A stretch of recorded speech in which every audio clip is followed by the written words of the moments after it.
Hey everyone, it's Nancy Ann. Welcome to Simply Beautiful Sourdough. Today we're going to be turning this lump of dough in a batard shape into a beautiful baked loaf with two snowflakes, one on each side. A couple of things I want to discuss with you ahead of time. If you would please squish the like button, helps this video so much. I am trying to get monetized. After 3 years, that would be so nice. Also, if you could comment down below, that helps the video, but more than anything, it helps me. And subscribe if you find this in any way helpful, enjoyable, anything of the sort. Forward it on to anybody who you think might get value out of this video. My oven behind me is preheated to 500 degrees Fahrenheit. And the Dutch oven is preheated without the lid. When I put the finished loaf into the Dutch oven, I will put a cold lid on it. I found that this helps me with oven spring.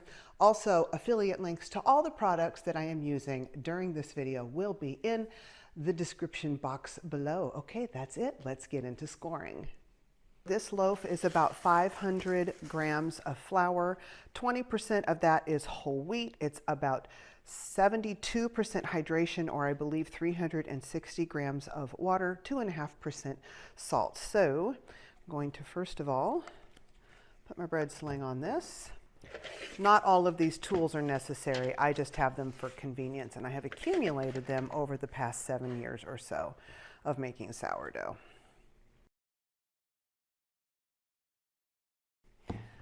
Take this off, peel it back. It has been cold proofing overnight, and I also put it in the freezer for a while I baked another loaf, just to help it firm up real good so it's not as likely to spread out on me as I score.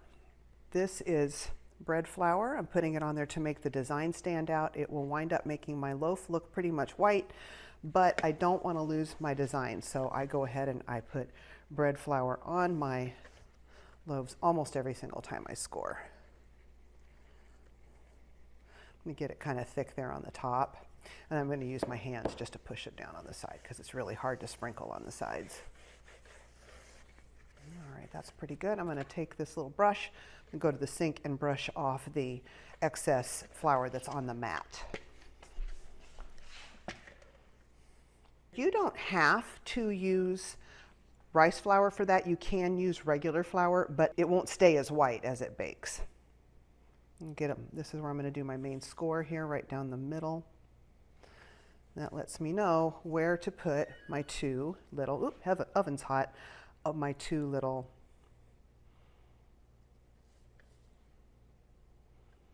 snowflakes.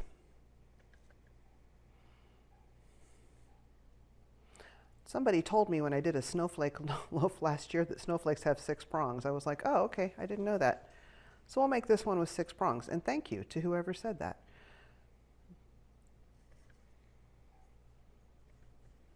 I think that's good enough. My UFO lawn, it's the only kind I use anymore.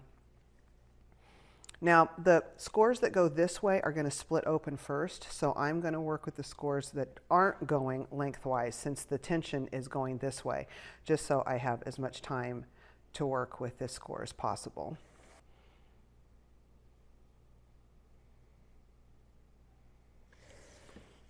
I'm getting kind of medium deep on this. I'm going to change the angle of that one. Not completely happy with it, and now I'll do these scores. And now I'm going to make my little ice crystals that come off of the little barbs there sticking out on each side. These are basically just wheat stalks. I'm going to go kind of deep on these.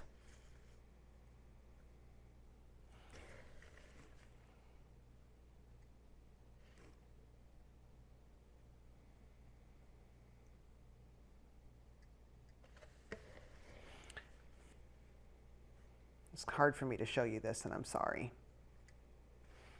And this one, you see that splitting like that?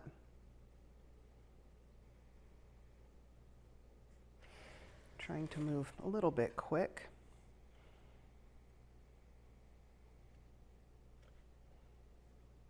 Don't let this design intimidate you. If you can do a wheat stalk, you can do this design.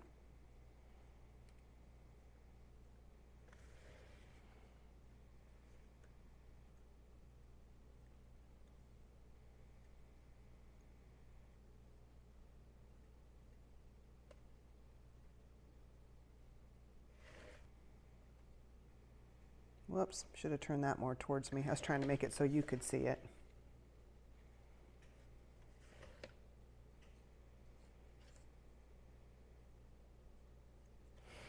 All right, I'm going to go ahead and do the score down the middle just because those are starting to split and I want to take the tension off.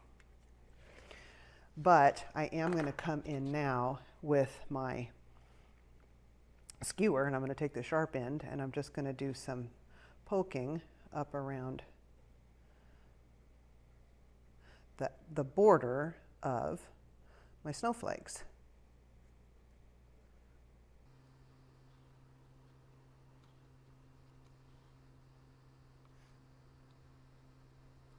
Now this side.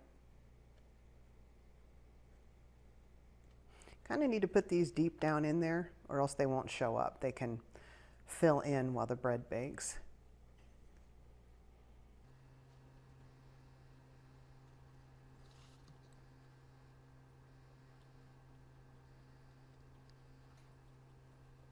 So I'm going to go ahead and put this in the oven that is heated to 500.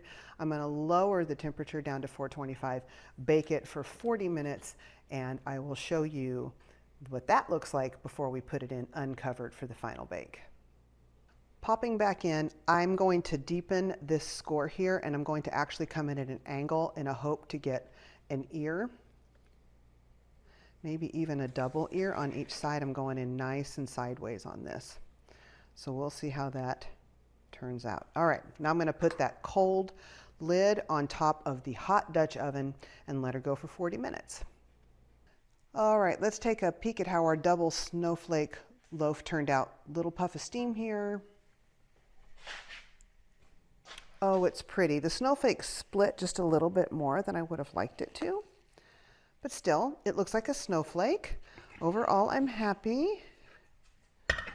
I went too deep on the score.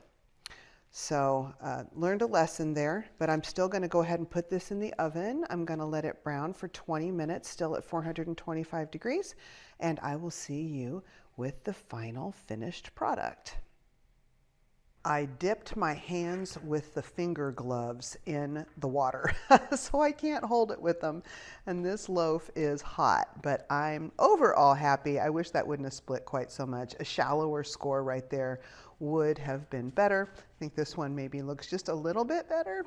And we got to split at the top, but this might give you a little inspiration for a type of loaf that you could try moving through the holiday season. Thank you very much for watching, and I will see you on my next video. Bye-bye, and be blessed.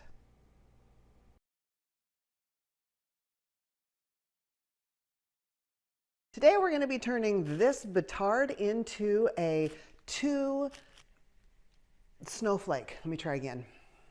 Today we're going to be turning this batard into, okay, let me try it again. I'm going to be a little puff of steam. Nope, let me do that again. Now one more time.